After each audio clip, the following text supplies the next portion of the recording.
ሞጣ ከተማ ከአዲስ አበባ በ370 ኪሎ ሜትር፣ ከባህር ዳር በ120 ኪሎ ሜትር፣ ከደብረ ማርቆስ በ202 ኪሎ ሜትር ርቀት ላይ የምትገኝ የሁለት እጁነት የወረዳ መቀመጫ ከተማ ናት።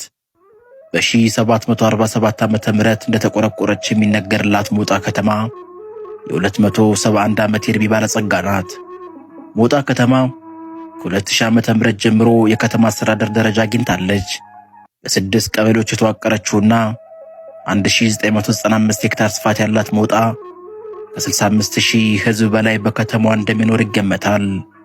በሞጣ ከተማ ከሚገኙ ቱሪስት መስህቦች መካከል ጥንታዊና ከከበሩ ማዕድናት የተሰሩ ቅርሶች ባለቤት የሆነው የሞጣ ደብረገነት ቅዱስ ጊዮርጊስ ቤተክርስቲያን ከነዘመናዊ ሙዚየሙ ተጠቃሽ ነው። ስመጥር የጎጃሙ ባለቅኔ የሞጣው አራት አይና ጎሹም ታሪካቸው ከሞጣ ጋር በእጅጉ ይያያዛል።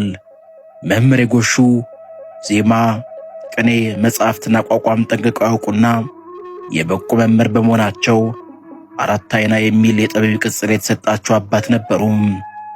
ማየት የተሳናቸው መምህር የጎሹ አእምሯቸው አይናማ ስለነበር በርካታ ሊቃውንትን አፍርተው አልፈዋል። በዚህም ሞጣን ያስጠራሉ። አሁን ድረስ ታሪካቸውን የሚዘክር አራት አይና ጎሽ መጻሕፍት ጉባኤ የሚባልና ሌሎች መታሰቢያዎች አሏቸው። ሞጣ በጥንታዊው የአዳሻ መስጊድም ትታወቃለች።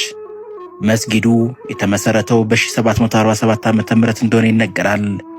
ሙስሊሞቹ አዳሻ ከሚባል ቦታ ስለመጡ በዚያ ምክንያት አዳሻ መባሉ ይነገራል።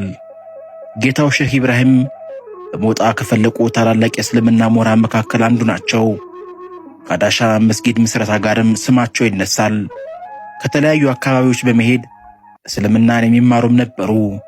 በሞጣ ከተማ እስልምናና ክርስትና በመልካም ጉርብትናና ተስማምተው ተደጋግፈው የመኖር ታሪክም አላቸው። በሰርግ ጊዜም የልማቱ ድግስ በየራሳቸው ሆኖ ደስታና ጭፈራውን በጋራ እንደሚያደርጉትም ይነገራል።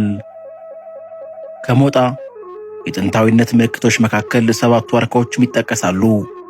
ዋርካዎቹ ከሞጣ ከተማ ምስረታ ጀምሮ እንደተተከሉ ይነገርላቸዋል።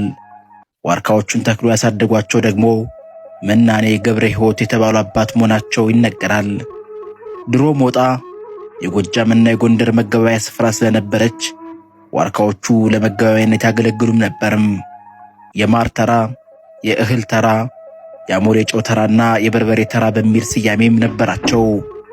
ዛሬም ዋርካዎቹ በቅርስነት ተጠብቀው እያገለገሉም ይገኛሉ። የወረግርግ ፏፏቴ፣ ሰባራው ድልድይ፣ የጮቄ ተራራና የአባይ ስምጥ ሸለቆ በሞጣ ዙሪያና በቅርብ ርቀት የሚገኙ መስህቦች ናቸው። ጥንታዊቷና ስመጥሯ ሞጣ ከተማ አያሌ ታሪኮችን አቅፋ የያዘች የትናንቱን ታሪክ ከዛሬው ጋር ያስተባበረች ከተማ ናት።